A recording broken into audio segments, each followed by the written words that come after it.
Olá, pessoa querida, seja bem-vinda a mais um episódio do nosso programa Pão com Prosa. Eu sou a Carla Mello e no episódio de hoje o tema é Como dizer o que eu quero dizer? Os temas do dia que iremos tratar são concepções de linguagem, língua e interação social, gêneros textuais, tipos ou tipologias textuais e dicas de comunicação. Como sempre, vamos começar a nossa conversa, a nossa prosa, com uma citação. E hoje eu trouxe aqui para vocês o Papa Francisco. Você conhece o Papa Francisco? Me lembra aquela música do Engenheiros do Havaí. O Papa é pop, o Papa é pop. Brincadeiras à parte, o Papa Francisco, se você for buscar quem é esse sujeito, é uma história muito interessante. Mas você tem acesso aí na internet, pode pesquisar mais sobre essa pessoa. Mas eu achei bem interessante saber que ele é o primeiro Papa aqui da América, né, do nosso hemisfério sul. Ele é argentino, para quem não sabe. E há mais de 1.200 anos não havia dentro dessa instituição, né, que é a Igreja Católica, não havia um papa que não fosse europeu. Então são marcações interessantes de se entender, né? Tanto que a gente percebe na mídia que existe uma ala conservadora da Igreja Católica que discorda de muitos temas que o Papa Francisco traz, certas aberturas, certos diálogos um pouco mais focados nas mudanças do mundo, né, gente? Só para pontuar também que uma das reportagens que eu li que achei interessante e renderia inclusive um próprio programa é que o Papa Francisco pediu perdão aos povos indígenas e originários por conta das colonizações. Dê uma pesquisadinha sobre isso. A frase do Papa Francisco que eu trago para a gente pensar aqui hoje, ela é simples, porém profunda. A comunicação pela metade faz mal. Como é que chega para você essa frase? Qual é o tema? Bom, o tema é muito óbvio, né? Comunicação, que é um tema recorrente na nossa vida, neste programa, e em tudo que se relaciona com linguagem, linguagens no plural. A comunicação pela metade faz mal. Quais correlações a gente pode fazer em relação à nossa vida? Como a gente se comunica? Como está a nossa comunicação? Como vocês sabem, aqui a comunicação é sempre levada muito a sério e a gente vai buscar em fontes o processo de tudo isso, trazendo aqui sempre de uma maneira bem resumida e do meu ponto de vista. Pode ter outras pessoas que estudam a linguagem que tenham outras concepções, mas eu tento trazer para vocês aqui resumos para a gente aproximar de uma linguagem mais cotidiana, né, mais próxima da nossa realidade. Muitos filósofos, muitos cientistas, né, muitos estudiosos se debruçam sobre a linguagem, mas existem três teorias que foram. Eu sempre gosto de dizer que as teorias elas têm algumas demarcações de data, mas elas coexistem e uma não necessariamente anula a outra, dependendo do contexto, obviamente. Nesse sentido que estou falando aqui das concepções de linguagem, quando os filósofos, os estudiosos começaram a refletir, a primeira concepção que eles tiveram é que a linguagem seria uma expressão do pensamento. Então, a ideia de que o nosso pensamento ele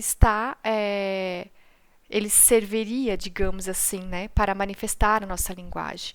E aí a gente pode remeter a vários estudiosos de antigamente, lá, né, da época antiga, em que eles pensavam mesmo refletindo sobre a questão da linguagem. Porém, Esta teoria, ela acaba sendo, ela tem o seu papel, mas ela acaba sendo de uma forma, às vezes, excludente, porque, por exemplo, uma ideia que poderia ser concluída a partir disso é que as pessoas que elas não conseguem se expressar, elas não pensariam. Aí teríamos um problema, né? A segunda concepção de linguagem, que veio depois da primeira, é a linguagem como um instrumento de comunicação. E isso aqui, ele é muito vigente ainda hoje nos livros didáticos, tanto que a gente tem a teoria da comunicação do Roman Jakobson, um russo, que traz o emissor, né, o receptor, os ruídos de comunicação, né? Ele está ligado à teoria da comunicação e vê a língua como um código, né, que vai ser combinado segundo determinadas regras e vai transmitir uma mensagem a este receptor. Aqui o que acontece? A gente, tanto a primeira concepção de a linguagem como uma expressão do pensamento, quanto a segunda concepção da linguagem como um instrumento de comunicação, o ponto de partida e de chegada é o eu, o sujeito principal, digamos assim, aquela pessoa que está falando. Ela acaba desconsiderando alguns fatores que a terceira teoria, que é mais abrangente, digamos assim, né, que foi cunhada pelo Bakhtin, Mikhail Bakhtin, que diz para a gente o seguinte, que a linguagem ela é uma forma de interação. É um lugar de interação humana, porque há muito mais do que expressar os nossos pensamentos ou transmitir informações de um emissor para um receptor, existe um processo de interação. E esse processo de interação, ele é extremamente importante, porque ele vai demarcar o que será feito a partir dessa interação. Não é apenas eu jogar, né, as comunicações para o outro, mas existe uma troca. E aqui é importante a gente pensar no processo de escuta, porque para que tenha um diálogo, uma conversa, há que se ter, né, da parte do outro, do meu interlocutor, uma escuta ativa. Pensando nisso, e a gente já conversou em outros momentos, o papel da linguagem na nossa sociedade, a gente precisa entender que tudo aquilo que a gente vai falar, ou tudo aquilo que a gente lê, ouve e interpreta, tem as suas condições de produção textual, digamos assim, né? Infelizmente, na escola, como diz o professor Geraldi, a gente acaba artificializando as produções de texto e aí tem o maior problema das pessoas, eu odeio escrever, como eu sempre lembro para vocês, olha a emoção que você coloca, né? Eu odeio escrever, porque você acaba não vê muito sentido naquilo, não é mesmo? Mas o professor Geraldi, ele traz aqui uma formulazinha que a gente pode desdobrar ela e usar ela para nosso processo, tanto de escrita quanto de fala, a nossa linguagem verbal, né? Quanto também o nosso processo de interpretação textual de tudo aquilo que a gente lê, daquilo que a gente ouve. Veja se isso vai servir para você. Ele diz que, primeiro, a gente precisa ter clareza, né, do que a gente tem algo a dizer. Ok, tem algo a ser dito. Segundo, eu tenho uma razão para dizer aquilo que eu tenho que dizer? Terceiro, para quem eu vou dizer aquilo que eu quero dizer? Aí, no quarto ponto, eu, locutor, eu vou me localizar dentro desse contexto do que dizer, né, do para quem dizer, o que eu tenho a dizer. E aí, a partir disso, vai para o quinto ponto, que eu vou escolher as minhas estratégias para realizar esse dizer, essa interação comunicacional, digamos assim, né? E é aqui que entram dois conceitos interessantes que podem nos ajudar a compreender e a melhorar o nosso processo comunicativo, seja de uma maneira mais formal ou informal, trazendo para a nossa consciência a importância de entender como as linguagens operam, às vezes a nosso favor e às vezes contra nós, não é mesmo? Dois conceitos interessantes da gente entender é que a gente divide atualmente, né, as teorias vigentes, elas colocam os textos com duas categorias. A primeira seria a do gênero textual e a segunda de tipos ou tipologias textuais. Você vai perceber que a gente usa os gêneros e as tipologias o tempo todo. A gente só não sabe nomear com esses conceitos. Mas não se preocupem com conceitos, com decorar ou nomear, né? Eu preciso saber que isso é um gênero textual. Porque a gente já sabe inconscientemente. E talvez, se você não é um estudante de vestibular, não é um estudante de letras, isso não vai fazer diferença na sua vida. Mas é importante você saber que, entendendo o sentido disso, você vai conseguir lidar melhor com as interpretações e comunicações no seu contexto. Os gêneros textuais, eles são a materialização daquilo que a gente quer comunicar na nossa vida diária, né? Eles têm as suas características sociocomunicativas, eles têm os seus conteúdos, as suas propriedades funcionais, os seus estilos e a sua própria composição. Então, nós temos os gêneros textuais primários, que são os mais simples da conversa, da fofoca, do bate-papo, até os mais complexos, que seriam um gênero textual romance, por exemplo. Todos eles têm uma certa estrutura. E eles vão surgindo conforme a nossa necessidade de interação e comunicação. Perceba, telefonema é um gênero textual. Quem hoje em dia usa, né, o telefonema, o telefone para se comunicar? Eu lembro que na minha época, quando eu era mais nova, telefone era uma novidade. Tanto que eu até sonhei que tinha um telefone na nossa casa e depois ele se materializou ali e aquilo era uau. Hoje em dia, né, com toda essa popularização dos meios de comunicação, dos eletrônicos, a gente tem, por exemplo, um gênero que surgiu recentemente, que foi desdobrado, por exemplo, do rádio, que é o podcast. Isso aqui que estou conversando com vocês. Alguns outros gêneros, eles vão caindo em desuso. Carta. Quem aqui escreve carta? Eu sempre faço essa pergunta e me surpreendo que, às vezes, uma ou duas pessoas, assim, adolescentes, principalmente, levantam a mão e dizem que escrevem cartas. A carta que mais faz sucesso hoje em dia é a carta comercial de cobrança, que ninguém gosta de receber, não é mesmo? Mas, se a gente for comparar, por exemplo, esse gênero textual carta com algo mais semelhante ao nosso presente, a gente poderia pensar no e-mail, que é algo um pouco mais formal, digamos assim, né? Perceba que os gêneros, eles são inúmeros, eles vão surgir conforme a nossa necessidade de interação na nossa sociedade. Cada sociedade também tem os seus próprios gêneros, mas eles têm algumas estruturas que podem ser mais ou menos estáveis de um modo geral, tanto que uma pessoa lá dos confins da Europa, dos países europeus do leste vão saber o que é uma carta. Todo mundo sabe o que é uma carta, mesmo que não faça mais tanto uso desse gênero, não é verdade?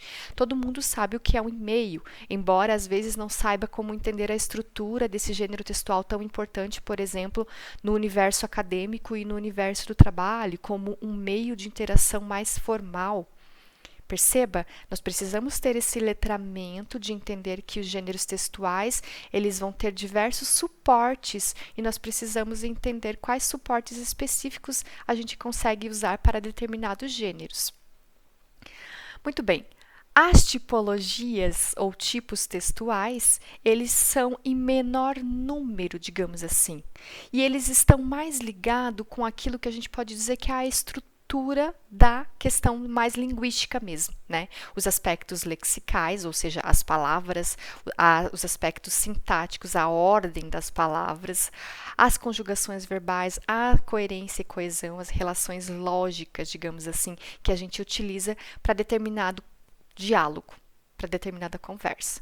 Então, as categorias mais conhecidas e que caem muito em vestibular, que de tipologias textuais, a gente tem a narração, a argumentação ou dissertação, a exposição, a descrição e a injunção.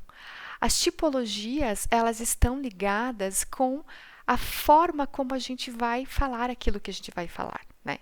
Então, o que é um texto narrativo? Narrar é contar uma história. Então, contar uma história tem as suas especificidades. Eu vou usar isso dentro da linguagem. Ele está mais ligado com o microtexto, digamos assim. E aí ele vai estar encaixado dentro de um gênero textual, porque eu posso narrar uma história numa fábula e eu posso narrar uma história num romance. São dois gêneros textuais diferentes que usam o mesmo tipo, que é a narrativa nesse exemplo que eu estou dando. É óbvio que um é muito mais curto e outro muito mais longo. Um tem um objetivo, outro tem outro objetivo. Geralmente, os gêneros textuais, como são inúmeros, eles vão usar os tipos textuais dentro deles, que é justamente essa manifestação da linguagem conforme os nossos objetivos, e muitas vezes é mais de um. Eu posso estar narrando e argumentando ao mesmo tempo, dependendo qual que é a minha intenção nesse texto, como eu vou dizer, né? Então, geralmente acontece isso. Todo texto, né, todo gênero textual, ele vai ter tipologias mais variadas, ou heterogêneas, como a gente poderia dizer. O próprio exemplo da carta, por exemplo. Geralmente na carta eu estou narrando, falando com alguém, contando uma história ou argumentando sobre alguma questão específica com aquela pessoa. Mas eu posso trazer uma receita, que é a tipologia injuntiva. Vou passar para você uma receita. Percebe que a característica da receita é diferente da característica da narração e diferente da argumentação. Quando eu quero argumentar, o que eu quero? Convencer aquela pessoa sobre o meu ponto de vista. Então, são objetivos diferentes que a gente coloca. Eu costumo dizer, como uma forma de comparação para facilitar a nossa vida, os gêneros textuais e os tipos textuais, eles poderiam ser comparados com a questão da culinária. Os tipos ou tipologias textuais seriam os ingredientes e os gêneros seriam os pratos. Vamos pegar aqui, por exemplo, um feijão. Eu amo feijão. O feijão é um ingrediente. Ele tem ali a sua característica de feijão, mas eu posso colocar ele num prato de feijoada, num prato de tutu de feijão e num prato de bolinho de feijão. São pratos diferentes, né? Com finalidades diferentes, mas usam o mesmo ingrediente, que é o feijão. Será que faz sentido? Bom, depois você vai refletir e me dizer sobre isso. Aliás, comenta comigo, coloca os seus comentários sobre como tudo isso chega para você.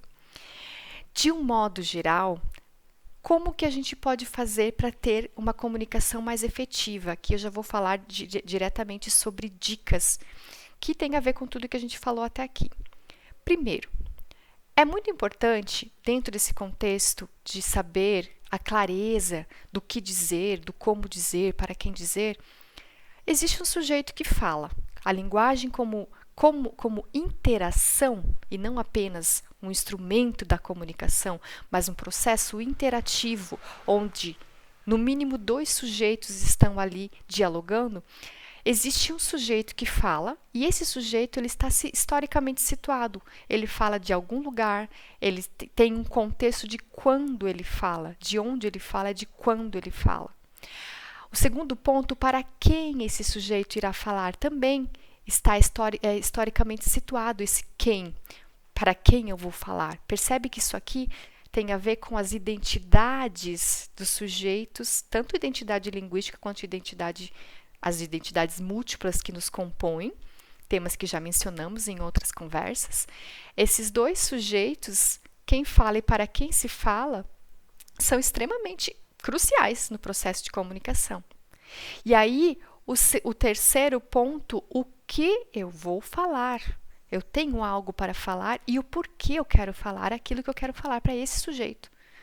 Perceba que quanto mais clareza, quanto mais consciência eu trago para a mensagem, a conversa que eu quero ter, o porquê que eu quero ter aquela conversa, eu vou conseguir entender o quarto ponto, que é o como eu vou falar. E esse como eu vou escolher qual é o gênero textual, qual é a tipologia textual. A gente faz isso inconscientemente, tá? Mas a gente, por exemplo, se eu quero argumentar para defender um ponto de vista, quais gêneros, quais suportes eu vou usar? É uma conversa falada ou é algo escrito?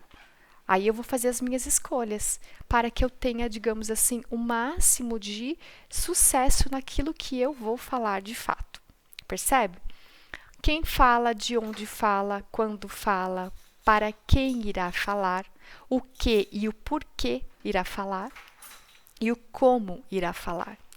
Essas análises, elas são escolhas linguísticas, mas elas vão extrapolar a linguagem, percebe? O tempo todo a gente está falando de linguagem, mas a gente sai deste universo de que a linguagem apenas enquanto uma matéria bruta. É claro, a gente materializa através das palavras aquilo que a gente quer dizer, mas de um modo geral, essa teoria de que a linguagem é interação não teria sentido eu estar falando se fosse apenas para mim. É claro que a gente conversa com a gente mesmo, mas nós vivemos em sociedades, somos seres sociais. Já tem teorias que comprovam que a gente é interdependente. Não adianta eu querer ser uma pessoa, agora eu resolvi seguir, vou me iluminar, vou subir as montanhas lá do monte, qualquer monte, e vou ficar lá meditando e sendo uma pessoa extremamente iluminada. Se eu não interagir com as pessoas, qual é o sentido disso? Entenda que o teu processo, o meu processo, o nosso processo de comunicação sempre parte da relação eu e o outro, eu e você. Então, aqui, a partir do momento que eu tenho essa clareza de todos esses pontos que foram mencionados aqui, eu vou saber como lidar. Se eu não sei, eu vou procurar interagir, eu vou procurar pesquisar sobre esses temas para, de fato, conseguir me comunicar. Se você, um ponto muito importante, se você vai escrever, e aí aqui a gente conversou bastante na nossa conversa passada, se você vai escrever dentro de um contexto de formalidade, é importante que você consulte as regras. As regras do quê? Da norma padrão da língua portuguesa. Oh, meu Deus! Mas você estava falando super, muitas críticas à norma padrão da língua portuguesa e agora descobri que eu tenho que usar? Dependendo do contexto, sim, você vai ter que usar. E como é que eu faço para usar a norma padrão da língua portuguesa? Bom, tem aquela fórmula mais tradicional que vai dizer para que você decore as regras gramaticais, que são muitas, e dependendo do contexto, se você está estudando para o vestibular, por exemplo, ou para concurso público, provavelmente você deve saber muito mais do que eu dessas regras. Existe uma outra forma, que é você olhar para aquele texto, seja falado por alguém ou escrito, e dialogar, que é justamente fazer perguntinhas, O porquê, o como, quem, onde, quando. Todas essas perguntinhas que nós falamos aqui, elas servem para que a gente consiga entender e ir além dessa artificialização dos textos e das conversas, digamos assim. Quando a gente tem dúvidas, a gente vai consultar fontes seguras e confiáveis, porque hoje em dia temos sim esse grande oráculo que é a internet, que pode nos ajudar a encontrar sites que tragam para a gente a questão da conjugação verbal, sinônimos. Existem sites, tem um site que é de sinônimos.com, outro que é de antônimos.com, outro que é de conjugação verbal. Percebe que aqui a gente pode usar a tecnologia a nosso favor. E terceiro ponto, e não menos importante, talvez na verdade o mais importante, para que eu tenha o domínio dessa escrita dentro da norma padrão, eu preciso praticar leitura e escrita constantemente. Quiçá, dependendo da sua vida, se você é um estudante ou uma estudante, diariamente. Porque é assim que a gente vai incorporando, introjetando essas regras sem precisar ficar decorando. Mas a gente não pode dispensar a norma padrão, porque ainda estamos dentro de um contexto em que ela é muito importante.